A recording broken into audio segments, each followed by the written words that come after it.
Hello everyone, in this video we are going to discuss and learn about biomechanics of posture. So, here are the following contents of this. So, for a better understanding of postural analysis, we should understand about kinetics and kinematics of posture. As we all are familiar with the term kinetics and kinematics.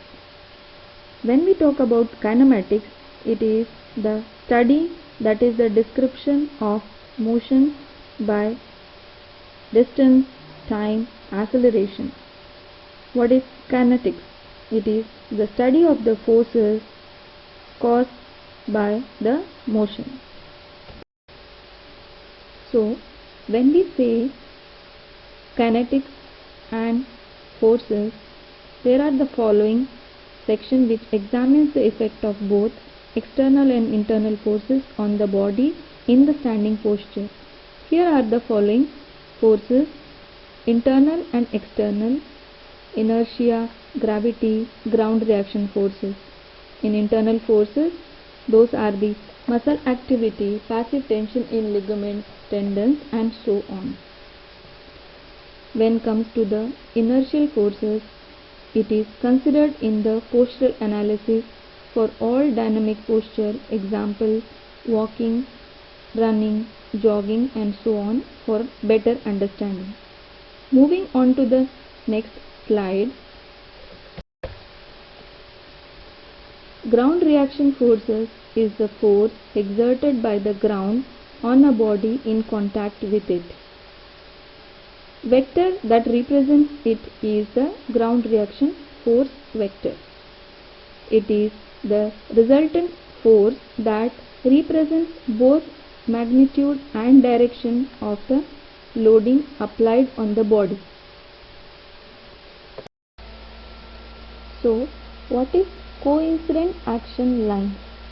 It is the line formed by the ground reaction force vector and line of gravity, serves as a reference for the analysis of the forces on the body segment. In this figure, it shows the location of the combined line action formed by the ground reaction force vector and the line of gravity in optimal standing posture. So, when we talk about the sagittal plane during standing posture, the effect of the external forces on the body segment is determined by the location of line of gravity, that is in relation to the axis of the motion of the body segment.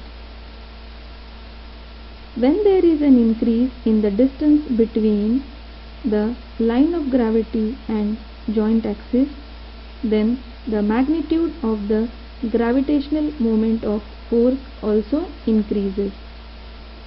In postural analysis, in sagittal plane, motion of the proximal segment is produced by the external forces are said as flexion or extension moment.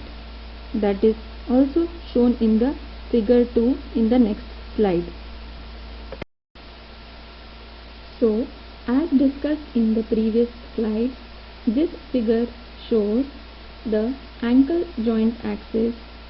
The arrow indicates the direction of the dorsiflexion moment.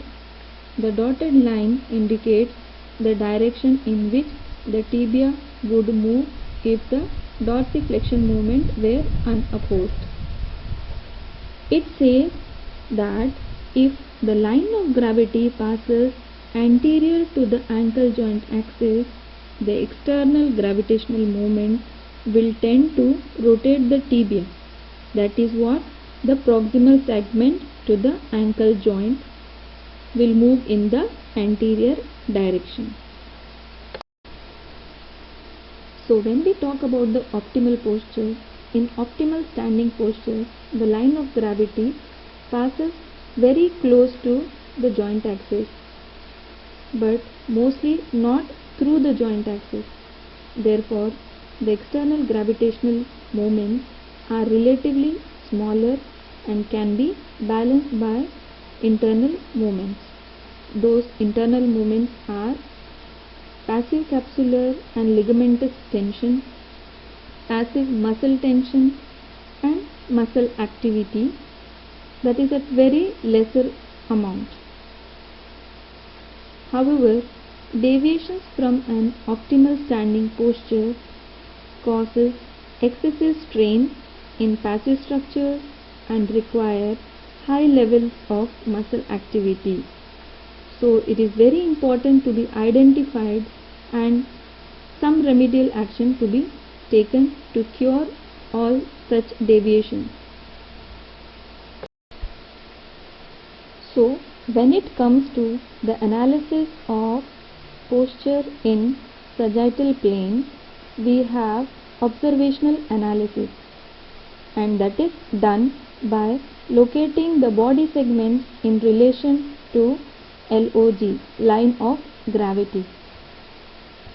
Plumb line analysis is a way used in observational analysis, wherein we have to draw a line or suspend a weight dropped at one end from the ceiling and passing through the external auditory meatus of ear that represents the line of gravity. Used in postural analysis, it also serves as a visual comparison to the line of gravity. For example, when the plumb line is centered over S1, it should fall in the line with the occipital protuberance. But in uncompensated scoliosis, however, it will be seen to fall lateral to the occipital protuberance. So, as discussed above, these are the respective points to be analyzed using the plumb line analysis for standing posture in sagittal plane. So, as discussed, these are the respective points to be analyzed for a standard standing posture in sagittal plane. As shown in the image, the line of gravity passes through the vertex, through the earlobes, just behind the mastoid process, then anterior to the axis of flexion and extension of the neck, then it bisects the acromion process, then it passes through the body of C1 to C6, T11, L5 and S1.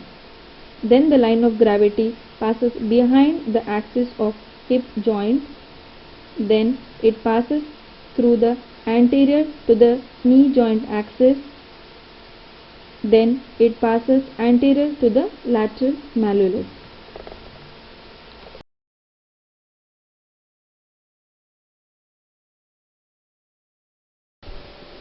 In this slide, the respective images describe the points of symmetry to be analyzed or observed in anterior, posterior and lateral views. Sagittal plane alignment and analysis is done under the following subheadings.